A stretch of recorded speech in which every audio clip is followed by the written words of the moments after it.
యొక్క అతి శ్రేష్టమైన ఉన్నతమైన నామంలో మీ అందరికీ నా హృదయపూర్వక శుభములు, వందనాలు. మరి ముఖ్యంగా శుభ శుక్రవారపు శుభాకాంక్షలు అందరికీ తెలియజేస్తున్నాను. ముఖ్యంగా ఆత్మీయ తల్లిదండ్రులకు కూడా నా యొక్క హృదయపూర్వక శుభములు, వందనాలు, శుభ శుక్రవారపు శుభాకాంక్షలు తెలియజేస్తున్నాను. ఈ దినమున మనము ప్రత్యేకంగా గుడ్ ఫ్రైడేను జరుపుకుంటున్నాము. క్రైస్తవులమందరము ఈ యొక్క గుడ్ ఫ్రైడే అని అంటున్నాము. మరి అన్యులైతే మరి వారు ఏమంటారంటే గుడ్ ఫ్రైడే ఎందుకు అనవలసి వచ్చింది అని ప్రశ్నించినప్పుడు మనం ఏ విధంగా చెప్తున్నాం వాళ్ళకి? శుభ శుక్రవారం అయితే మన పాపాల నిమిత్తం మనం జన్మ కర్మ పాపులమే. అయినప్పటికీ దేవుడు మరి మనల్ని ప్రేమించి తను మరి బలిగా అర్పించాడు. తన్ను తాను బలిగా అర్పించుకొని తాను చిందించిన రక్తము, తాను పెట్టిన ప్రాణం ద్వారానే మనకు పాప విమోచన కలిగింది కనుక ఈ దినమున మనందరము కూడా శుభ శుక్రవారాన్ని సంతోషంగా జరుపుకుంటున్నాము అనే సత్యాన్ని కూడా ఇక్కడ మనము జ్ఞాపకం చేసుకోవాలి. ఇప్పటి వరకు సిలువలో పలికిన యేసు ప్రభు వారు పలికినటువంటి ప్రశస్తమైన మాటలు 7, వాటిలో ఒకటొకటిగా సహోదరులు సహోదరులు ధ్యానిస్తూ వచ్చారు. మరి వాటన్నింటిని కూడా మనం చూసాము. ఈ 6వ మాట వరకు వచ్చేసరికి సమాప్తమైనది అని చెప్పినట్టుగా చూస్తున్నాము. అయితే ఈ యొక్క వచనము యోహాను సువార్త 19వ అధ్యాయము 30వ వచనంలో మనము చదువుకుందాం. యేసు ఆ చిరక పుచ్చుకొని సమాప్తమైనదని చెప్పి తల వంచి ఆత్మను అప్పగించెను. చిన్న ప్రార్థన. మహోన్నతుడా, మహాగణుడా, సర్వశక్తిమంతుడా, వందనాలు దేవా. అయ్యా, ఈ యొక్క మధ్యాహ్న సమయాన్ని బట్టి వందనాలు చెల్లిస్తున్నాను తండ్రి.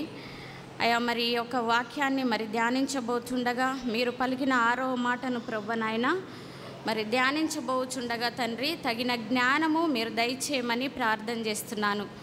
మాట్లాడే ప్రతి మాట సొంత మాట కాకుండా నా తండ్రి మరి పరిశుద్ధాత్ముడు నాలో ఉన్నవాడు లోకంలో ఉన్నవాని కంటే గొప్పవాడు గనుక ప్రభా నేను విశ్వసిస్తున్నాను, నమ్ముచున్నాను. మాట్లాడేది మీ మాటలై ఉండాలి, మీరు మాట్లాడాలి గనుక ప్రభా మీరు మాట్లాడితే మా బ్రతుకులు మమ్మల్ని మేము సరిచేసుకొని పరిశీలించుకొని జీవించగలుగుతాం గనుక ప్రభా మీరు సహాయం చేయమని, ప్రతి విధమైన అల్లరిని మీరు బంధించమని యేసుక్రీస్తు వారి శ్రేష్టమైన నామంలో ప్రార్థిస్తూ వేడుకుంటున్నాను తండ్రి, ఆమేన్. అయితే యేసు ప్రభు వారు మరి సమాప్తమైనదని చెప్పి తల వంచి ఆత్మను అప్పగించెను. అయితే ఈ యొక్క సమాప్తమైనదని అనే వర్డ్ ఇక్కడ ఎందుకు వాడబడింది అని అంటే, సమాప్తం అంటే ఇంగ్లీష్లో చెప్పుకున్నట్లయితే ఇట్స్ ఫినిష్డ్. ఫినిష్డ్ అంటే కంప్లీట్ చేయడం. ఏదైతే సంపూర్తిగా చేసిన దాన్నే మనము కంప్లీటెడ్ అంటాము లేదా ఫినిష్డ్ అంటాము. అయితే దీన్ని గ్రీక్ వర్డ్లో కూడా చూసినట్లయితే టెటెలస్టాయ్ అని అంటారు. టెటెలస్టాయ్ అనే అర్థము దాని మీనింగ్ ఏంటి అంటే కంప్లీటెడ్ అంటే సమాప్తం చేయబడ్డది. ఇక్కడ యేసు ప్రభు వారు కూడా మరి ఈ యొక్క వచనము 6వ వచనంగా ఎందుకు పలికాడు అనేటువంటి దాన్ని మనము ఇక్కడ ధ్యానించుకుందాము. మరి యేసు ప్రభు వారు మరి ఎందుకొరకు ఈ లోకానికి వచ్చి ఉన్నారు? ఇప్పటి వరకు చూసాము. తండ్రి యొక్క చిత్తాన్ని నెరవేర్చడానికి మాత్రమే యేసు ప్రభు వారు ఈ లోకానికి వచ్చినట్టుగా చూస్తున్నాము. ఎందుకంటే అది తండ్రి చిత్తము. తన ప్రియ కుమారుణ్ణి ఈ లోకానికి మన పాపాల నిమిత్తము, మన దోషాలు, మన అతిక్రమాల నిమిత్తము వాటి నుండి మనల్ని దూరపరచటానికి, తండ్రితో సంధి కలపటానికి మరి యేసు ప్రభు వారు మనుష్య కుమారునిగా ఈ లోకానికి వచ్చినట్టుగా మనందరికీ తెలుసు, మనం చూస్తున్నాం. అయితే యేసు ప్రభు వారు ఈ యొక్క వచనంలో 30 వచనంలో సమాప్తమైనదని బిగ్గరగా కేక వేస్తూ మరి తన ఆత్మను అప్పగించెను. బిగ్గరగా ఎందుకు కేక వేయాల్సి వచ్చింది? మరి యేసు ప్రభు వారు సిలువ మరణానికి అప్పగించుతున్నప్పుడు కొంత దుఃఖములో ఉన్నప్పటికీ తాను మరి 7 మాటలు పలుకుతూను మనం ధ్యానించాము కదా. మరి 6వ మాటకు వచ్చేసరికి సమాప్తమైనదని సంతోషంతో బిగ్గరగా కేక వేసినట్టుగా చూస్తున్నాము. ఆయన సంపూర్ణ మానవుడును సంపూర్ణ దేవుడుగా ఉన్నాడు గనుక మరి ఆయన ఈ భూమి మీదకి వచ్చినటువంటి కార్యము సంపూర్తిగా నెరవేరింది. అది ఫుల్ఫిల్ అయ్యింది, అది నెరవేర్చాడు. అది తండ్రి చిత్తాన్ని నెరవేర్చడానికి మాత్రమే ఇక్కడ మరి ప్రియకుమారుడైన యేసు ప్రభు వారు ఈ లోకానికి వచ్చి సంపూర్తి చేసినట్టుగా చూస్తున్నాము. యేసుక్రీస్తు వారు ముగించినటువంటి విషయాన్ని జ్ఞాపకం చేసుకుంటూ విజయాన్ని మరి సంతోషముతో తెలియజేస్తూ, విజయాన్ని అంటే ఈ లోకానికి వచ్చి మరి మన అందరి పాపాల నిమిత్తము లోక పాపాన్ని మోసుకొని పోవు దేవుని గొర్రెపిల్లగా ఈ లోకానికి వచ్చి ఆయన తన్ను తాను బలిగా అర్పించుకున్న ఆ విషయాన్ని విజయ సంకేతంతో ఆయన సంతోషం వ్యక్తపరుస్తున్నట్లుగా చూస్తున్నాము. అయితే ఇక్కడ మనం చూడవలసింది ఏంటి అంటే, మరి ఆయన సంతోషంతో విజయకేతనంతో మరి ఆయన బిగ్గరగా కేక వేస్తున్నాడు. తన చెప్పి తల వంచి ఆత్మను అప్పగించుకున్నాడు. ఇక్కడ ఇంకొక విషయాన్ని కూడా మనము జనరల్గా గమనించాలి. తల వంచి తన ఆత్మను అప్పచెప్పుకున్నాడు. ఎందుకంటే ఇక్కడ ఎవరమైనా మరణించినప్పుడు దేవుడు ఆయుష్ వచ్చినంత మనకే మనం ఉంటాము. కానీ ఇక్కడ యేసు ప్రభు వారు మరి దేవుని కుమారుడు గనక తన ఆత్మను తనే అప్పగించుకున్నట్టుగా కూడా చూస్తున్నాము. అంటే అక్కడ దేవుడు తీసుకోలేదు, తన ఆత్మని ఆయన తండ్రికి సమర్పించుకున్నాడు. అది దేవుని చిత్తము గనక అన్నటువంటి ఈ యొక్క జనరల్ థింకింగ్, ఈ విషయాన్ని కూడా దేవుడు మనకి జ్ఞాపకం చేస్తున్నాడు. అయితే సంతోషముతో విజయముతో మరి ఆయన తెలియపరిచిన విషయం ఏది కూడా బ్యాలెన్స్ లేకుండా ఈ భూమి మీదకి వచ్చినటువంటి ప్రతి కార్యక్రమాన్ని ఆయన సంపూర్తిగా నెరవేర్చాడు అన్నటువంటి సత్యాన్ని ఇక్కడ దేవుడు మనకి జ్ఞాపకం చేస్తున్నాడు. అయితే మనం ఈ మధ్యాహ్నం పూట మనకు ఒక క్వశ్చన్ రేజ్ కావాలి. ఏంటి అని అంటే, మరి అంత సంపూర్తి చేశాడు, అసలు ఏం సంపూర్తి చేశాడు అనేటువంటి ప్రశ్నను మనం వేసుకున్నట్లయితే మరి వాటి గురించిన ఒక 10 అంశాలు మనం చూసుకుందాం ఈ మధ్యాహ్నం పూట. యేసు ప్రభు వారు ఈ భూమి మీదకి వచ్చి ఎన్నో ఉన్నాయి, అనేక కార్యక్రమాలు సమాప్తం చేశారు. కానీ కొన్ని నేను 10 మాటలు మీ ముందు పంచుకోవాలని, 10 అంశాలను మరి ధ్యానించాలని నేను అనుకుంటున్నాను. వాటన్నింటినీ మరి దేవుని యొక్క మరి పని ఎందుకొరకు ఇక్కడ సంపూర్తి జరిగింది అనేటువంటి సత్యాన్ని మనమందరము జ్ఞాపకం చేసుకుందాము. ఏం సంపూర్తి చేశాడు అని మనం ప్రశ్నించుకున్నప్పుడు వాక్యానుసారంగా ఆయన ఏమి సంపూర్తి చేశాడని మరి పరిశుద్ధ లేఖనాల్లో మనం చూసుకుందాము. మొదటగా ఆయన పాపమును జయించి పాపం లేని పురుషుడుగా సంపూర్ణుడుగా నిరూపించుకున్నాడు. ఆయన పాపాన్ని సమాప్తం చేశాడు. మొదటగా సిలువలో పాపాన్ని సమాప్తం చేశాడు. అంతే కదా, సిలువ యొద్దనే మనకు పాప క్షమాపణ జరిగింది. సిలువ యొద్దనే మరి సాతాను యొక్క తల కూడా చిదగొట్టబడింది. అనేక ప్రేమను జయించే పాపాన్ని క్షమించేటువంటిది కూడా సిలువ కార్యక్రమం దగ్గరనే, సిలువ మరణం దగ్గరనే ఇక్కడ జరిగిందని ఇప్పటి వరకు కూడా మనము ఈ వాక్యాల ద్వారా ధ్యానించుకున్నాము. అయితే మరి ఇక్కడ 1 యోహాను 3వ అధ్యాయము 5వ వచనాన్ని దయచేసి తీయండి. 1 యోహాను 3:5 పాపులను తీసివేయుటకై ఆయన ప్రత్యక్షమాయనని మీకు తెలియను, ఆయన యందు పాపమేమీ లేదు. ఇక్కడ చూశారా, మరి ఆయన ఎందుకొరకు వచ్చాడు? పాపాన్ని సమాప్తం చేయటానికి వచ్చాడు. అయితే పాపములను తీసివేయుటకై ఆయన ప్రత్యక్షమాయను. మన యొక్క పాపాన్నంతటినీ ఆయన కొట్టి పారవేయుటకు, తీసివేయుటకు ఇక్కడ ఈ లోకానికి వచ్చినట్టుగా మరి చూస్తున్నాము. మరి ఇక్కడ చూసినట్లయితే పాపం లేని పురుషుడుగా సంపూర్ణుడుగా నిరూపించుకొని పాపాన్ని సమాప్తం చేశాడు. పాపము ముళ్ళును విరిచివేశాడు అనేటువంటి సత్యాన్ని కూడా మనకి ఇక్కడ దేవుడు జ్ఞాపకం చేస్తున్నాడు. మరి మానవ జాతిలో మనము పాపపు స్వభావము, మన మానవ జాతి అంతా కూడా పాపం స్వభావంతోనే ఉన్నది. ఆయన కూడా మానవ జాతిలోనే ఉన్నాడు, కానీ పాపం లేని సంపూర్ణుడిగా ఆయన జీవించాడు. ఇది ఆయనకును మనకున్నటువంటి వ్యత్యాసము. ఎందుకంటే మనం పాపంలో జీవించాము, ఆయన పరిశుద్ధ గర్భం ద్వారా మరి తన తండ్రి చిత్త ప్రకారం ఈ లోకానికి వచ్చినట్టుగా చూస్తున్నాము. మరి ఈ వ్యత్యాసాన్ని కూడా మనకి దేవుడు ఇక్కడ జ్ఞాపకం చేస్తున్నాడు. పాపము ముళ్ళును విరిచివేసి మరి ఆ పాపాన్ని అక్కడ సిలువ యొద్ద సమాప్తం చేశాడు. క్రీస్తులో ఉన్న వారికి మరి పాపపు స్వభావానికి బదులుగా పరిశుద్ధాత్మ ద్వారా తన స్వభావాన్ని మనందరికీ కూడా దేవుడు కల్పించారు. ఇక్కడ పాపాన్ని సమాప్తం చేశాడు. మరి చేసి కూడా మనకి ఎలాంటి స్వభావాన్ని దేవుడు ధరించాడో కూడా ఇక్కడ వాక్యం ద్వారా దేవుడు సూటిగా స్పష్టంగా తెలియబరుస్తున్నాడు. ఈ విషయాలను గమనించండి, ఎవరైనా రాసుకోవచ్చు కూడా. మరి రెండో అంశాన్ని కూడా మనం చూసినట్లయితే ఆయన బలులను సమాప్తం చేస్తాడు. మొదటగా పాపాన్ని సమాప్తం చేయటానికి వచ్చాడు, మరి బలులను కూడా సమాప్తం చేశాడు అనేటువంటి సత్యాన్ని కూడా ఇక్కడ మనకు దేవుడు జ్ఞాపకం చేస్తున్నాడు. బలులు అనగానే మరి ఓల్డ్ టెస్టిమెంట్లో మరి పాత నిబంధన కాలంలో అనేక బలులను ఉన్నాయి.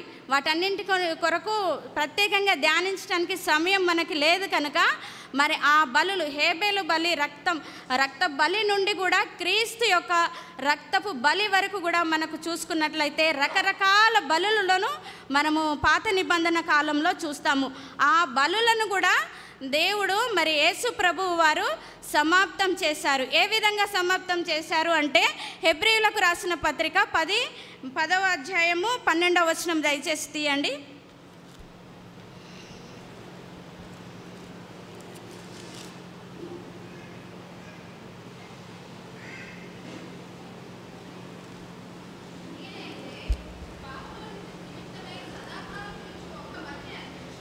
ఇక్కడి వరకు చాలు. ఈయనైతే పాపముల నిమిత్తమై సదాకాలము అంటే లైఫ్ లాంగ్, ఇంకా ఉన్నంత కాలము ఒక్క బలిని అర్పించాడు. ఒక్క బలి అంటే ఏంటి? ఆయన తన్ను తానే అర్పించుకున్న ఆ బలి మాత్రమే. ఆయన చిందించిన రక్తం ద్వారానే మనకి ఇంకా పాప క్షమాపణ జరిగింది. అక్కడ అందుకు ఆ యొక్క బలిని కూడా దేవుడు సమాప్తం చేశాడన్నటువంటి సత్యాన్ని కూడా ఇక్కడ దేవుడు మనకి జ్ఞాపకం చేస్తున్నాడు. ఇంకా నూతన నిబంధనలో మనము బలి అర్పించిన అవసరం లేకుండా ఈ కృపాయుగంలో ఉన్నటువంటి మనల్ని దేవుడు మరి ఈ రీతిగా తన్ను తానే మన పక్షాన మనకు రావాల్సిన సమానార్థమైన శిక్షను తానే భరించి సహించి మరి మనకు బలిని కూడా ఆయన శిలువ యొద్ద సమాప్తం చేసినట్టుగా చూస్తున్నాము. మరి మూడోదిగా చూసుకున్నట్లయితే ఆయన మరణపు ముళ్ళును విరిచివేసి మరణాన్ని సమాప్తం చేశాడు. ఆయన మరణపు ముళ్ళును విరిచివేశాడు కదండి. ఆయన చెప్పిన రీతిగా 3వ దినమున తిరిగి లేచి మరి పునరుత్థానుడుగా తిరిగి లేచి అదే పునరుత్థాన్ని మనకు కూడా కలిగజేశాడు. మనం ఎంత ధన్యులము! క్రీస్తులో ఉన్న వారికి ఇది మాత్రమే వర్తించుతుంది. ఎందుకంటే ఇప్పుడు ఎంతోమంది సమాధి చేయబడుచున్నారు, కానీ వారి ఆత్మ దేవుని ఆత్మ కనుక దేవుని దగ్గరికి వెళ్తుంది. శరీరము మంటికి మన్నైపోతుంది. ఇవన్నీ కూడా మనకు తెలుసు. అయితే ఇక్కడ యేసు ప్రభు వారు ఆయన మరణపు ముళ్ళును కూడా విరిచివేసి ఆయన మరణాన్ని కూడా సమాప్తం చేశారు శిలువ యొద్ద అనేటువంటి సత్యాన్ని ఇక్కడ దేవుడు మనకి జ్ఞాపకం చేస్తున్నాడు. 1 కొరింథీయులకు రాసిన పత్రిక 5:55లో దయచేసి చూసుకుందాము. 1 కొరింథీయులకు పత్రిక 5:55.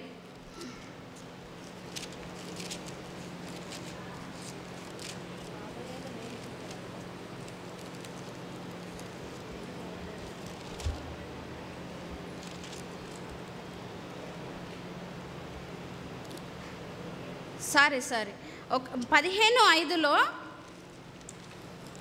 1 కొరింథీయులకు పౌలు గారు అక్కడ ప్రశ్నిస్తున్నాడు, మరణమా నీ ముల్లెక్కడ, మరణమా నీ విజయం ఎక్కడ అనేటువంటి మాట అక్కడ ఉంటుంది పరిశుద్ధ గ్రంథంలో. అయితే ఇక్కడ అవును కదా, మరి యేసు ప్రభువు వారు ఆ మరణపు ముళ్ళని కూడా మరి శిలువ యొద్ద మరి అక్కడ శిలువ బలియాగం దగ్గర అక్కడ సమాప్తం చేసినట్టుగా చూస్తున్నాము. అదేవిధంగా మనకి కూడా అలాంటి పునరుత్థానాన్ని మనకి కూడా కలిగజేశాడు.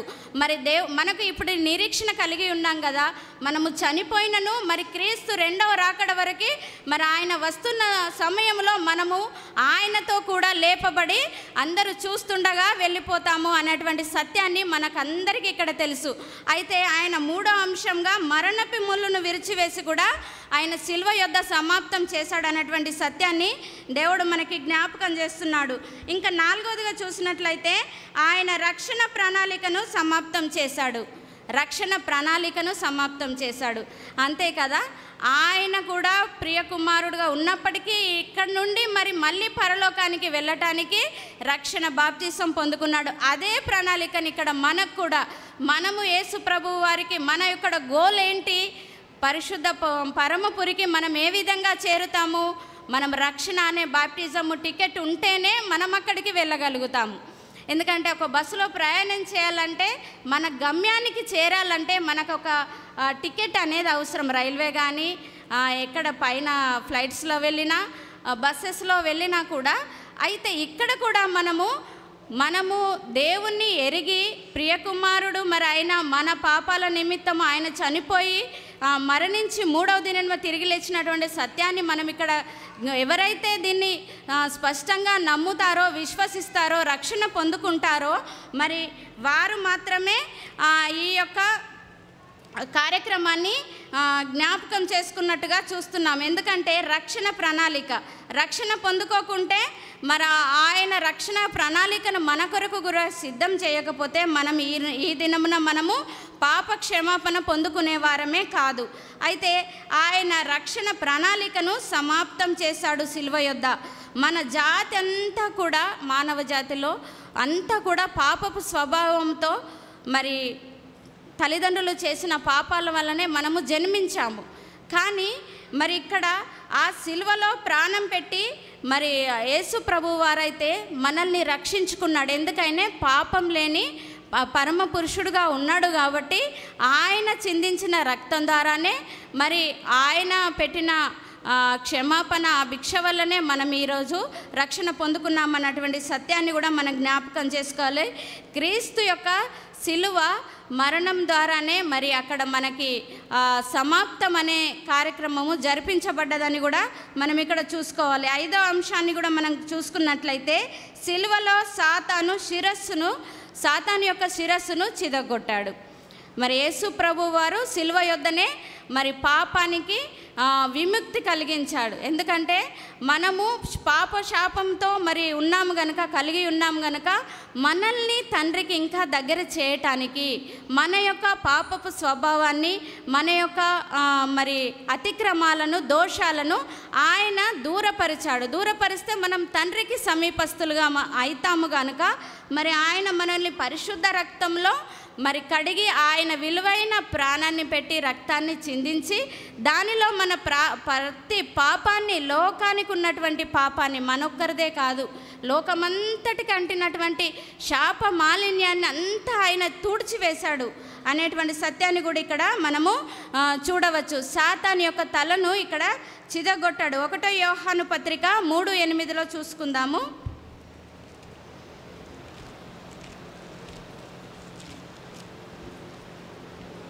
1 యోహాను 3:8 అపవాది మొదటి నుండి పాపం చేయుచున్నాడు గనుక పాపం చేయువాడు అపవాది సంబంధి. ఇక్కడ చూసుకున్నట్లయితే అపవాది మొదటి నుండి పాపం చేయుచున్నాడు గనుక పాపం చేయువాడు అపవాది సంబంధి అవుతాడు. ఇక్కడ మొదటి నుండి సాతానుడు ఆదాము హవ్వల నుండి కూడా మొదటగా పాపము వారిలో ప్రేరేపించి అప్పటి నుండి పాపం చేస్తూనే మన లోకమంతా కూడా పాప శాప మాలిన్యంలోనే ఉంటుంది. దీన్ని కూడా ఆ యొక్క సిలువలో ఆ యొక్క సాతాను కూడా తగిన పనిష్మెంట్ దేవుడు ఆ సిలువ మరణం ద్వారా కలిగించాడు. ఆ యొక్క సాతాని యొక్క తలను కూడా ఇక్కడ చిదగొట్టినట్టుగా చూస్తున్నాము. 4వ వచనాన్ని కూడా మనం 6వ వచనం చూసుకున్నట్లయితే, 6వదిగా ప్రభువు సిలువలో ధర్మశాస్త్రాన్ని సమాప్తం చేశాడు. ప్రభువు సిలువలో ధర్మశాస్త్రాన్ని కూడా సమాప్తం చేశాడు. మనము ధర్మశాస్త్ర సంబంధులము, ధర్మశాస్త్రాన్ని ఆచరించాలి, పాటించాలి అని పాత నిబంధన కాలంలో ఆ విధంగా ఉండే. ఇప్పుడైతే క్రీస్తు ధర్మశాస్త్రాన్ని మనం పాటించేవారిగా మనల్ని యేసు ప్రభువు వారు ఆ విధంగా చేశాడు. రోమీలకు రాసిన పత్రిక 10:4 వచనం చూద్దాము.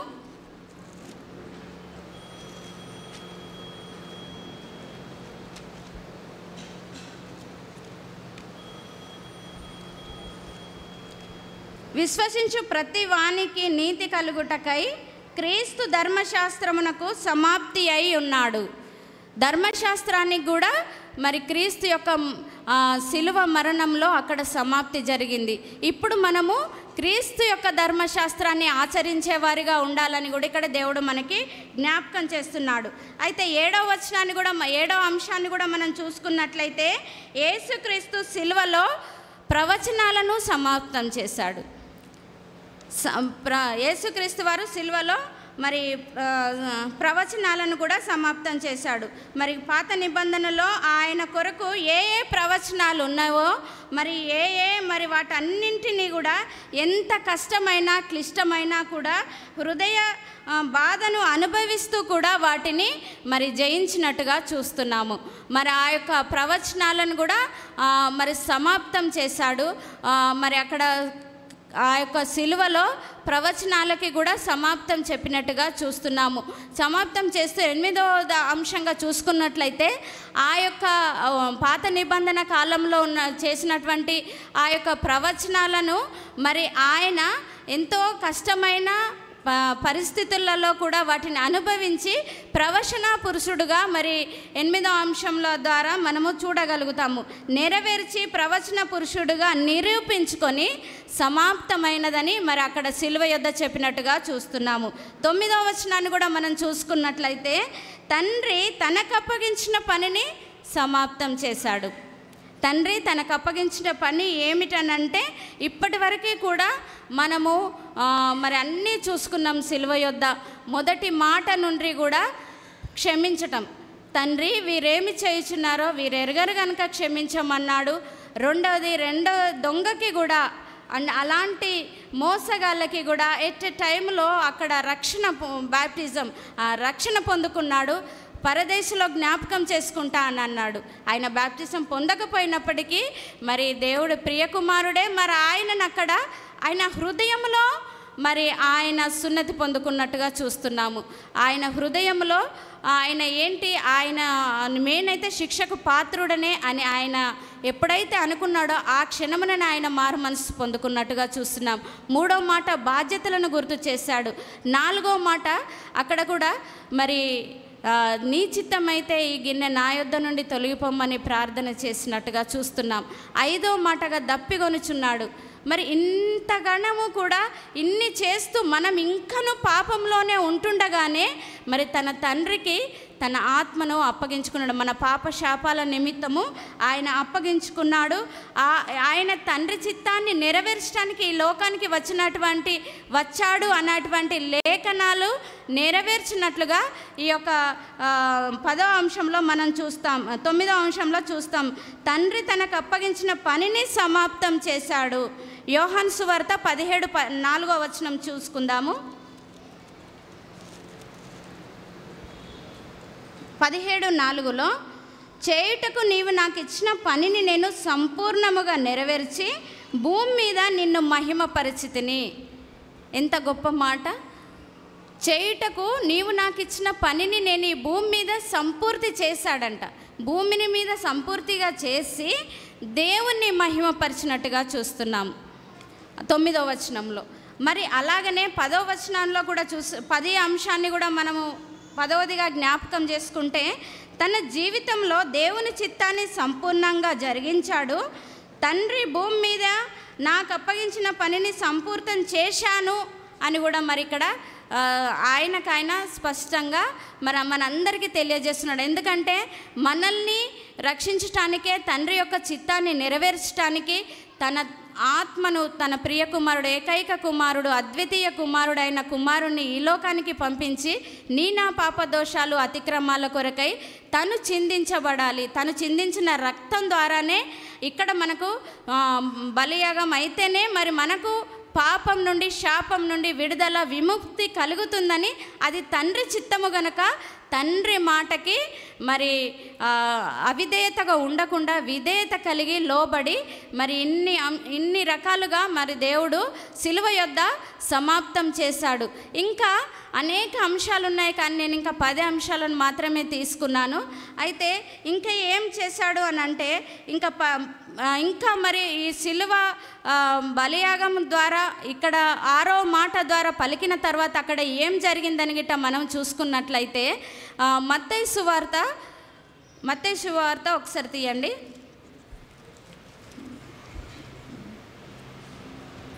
మత్తయి శుభవార్త 27వ అధ్యాయము 50వ వచనాన్ని కూడా మనం చూసుకున్నట్లయితే ఇక్కడ యేసు ప్రభువు మరలా బిగ్గరగా కేక వేసి ప్రాణము విడిచెను. ఆయన జయోత్సాహంతో బిగ్గరగా కేక వేసి ప్రాణం విడిచినప్పుడు మహా అద్భుత కార్యాలు ఇక్కడ జరిగినాయి. శిలువ యుద్ధ అనేటువంటి సత్యాన్ని కూడా మనకి దేవుడు జ్ఞాపకం చేస్తున్నాడు. దేవాలయపు తెర చినిగిపోయింది, గర్భాలయపు తెర చినిగి పరిశుద్ధ అతి పరిశుద్ధ స్థలములు కలిసిపోయాయి.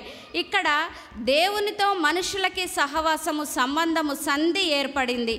ఇది కేవలము మరి యేసు ప్రభువు వారు అక్కడ తన్ను తాను అర్పించుకున్నప్పుడే మరి ఇదంతా మరి జరిగినట్టుగా చూస్తున్నాము. అయితే దేవుడు మానవునికి మధ్యనున్న గ్యాప్ను, ఏదైతే గ్యాప్ ఉన్నది, దేవుడు మానవునికి మధ్యలో ఉన్నటువంటి గ్యాప్ను దేవుడు అక్కడ సమాప్తం చేసినట్టుగా చూస్తున్నాము. మనము ఈ మాటలో నేర్చుకోవాల్సింది ఏమిటి అని మనం పరిశీలించినట్లయితే మరి యేసు ప్రభువు వారైతే 6వ మాట ప్రకారము ఏమేమి సమాప్తం చేశాడు? తన తండ్రి చిత్తానికి లోబడి మరి ఇక్కడ 33.5 సంవత్సరాలు ఆయన ఎంత అవమానించబడ్డారు, తృణీకరించబడ్డారు, వెలివేయబడ్డారు. మరి అనేక విధాలుగా ఆయనను దూషించారు, అపహసించారు. శిలువ మరణానికి చేయని నిందకు మరి తన్ను మరి అక్కడ సిలువకు అప్పగించినట్టుగా చూసిన. అసలైతే బరబ్బాకు పడవలసిన శిక్ష ఇది. కానీ యేసు ప్రభువును నిందారహితుడిని దోషిగా అక్కడ మరి వారు చూసి మరి ఇంత సిలువ యాగానికి వాళ్ళు ఒడిగట్టినట్టుగా చూస్తున్నాం. మరి అయితే ఈ విధంగా మరి 6వ మాట ద్వారా ఆయన ఎంత విధేయత కలిగి లోబడి ఈ లోకానికి వచ్చినది ఏంటి అని మర్చిపోకుండా తన తండ్రి చిత్తం మీదనే ఆయన కాన్సన్ట్రేషన్ అంతా పెట్టి ఈ లోకంలో ఏం చేయాలి, ఏం చేస్తే మనము పాప విముక్తులుగా చేయబడతామని మన కొరకు అనేక శ్రమలు, నిందలు, స్వరూపమైన ఆయన ముఖము ధవలవర్ణుడు, రత్నవర్ణుడు, హిమము కంటే తెల్లని ఆ ముఖము రక్తపు ముద్దగా మార్చబడ్డది నీ నా దోషాలు, అతిక్రమాల కొరకే కదా. మరి ఆయన చెప్పిన ప్రతి పరిశుద్ధ లేఖనంలో ఆయన ఏ విధంగా మనల్ని ఆయన గుణలక్షణాలను కలిగి ఈ లోకంలో జీవించమంటున్నాడు, ప్రేమించమంటున్నాడు. ద్వేషించే వారిని కూడా శపించొద్దు, వారి కొరకు ప్రార్థన చేయమంటున్నాడు.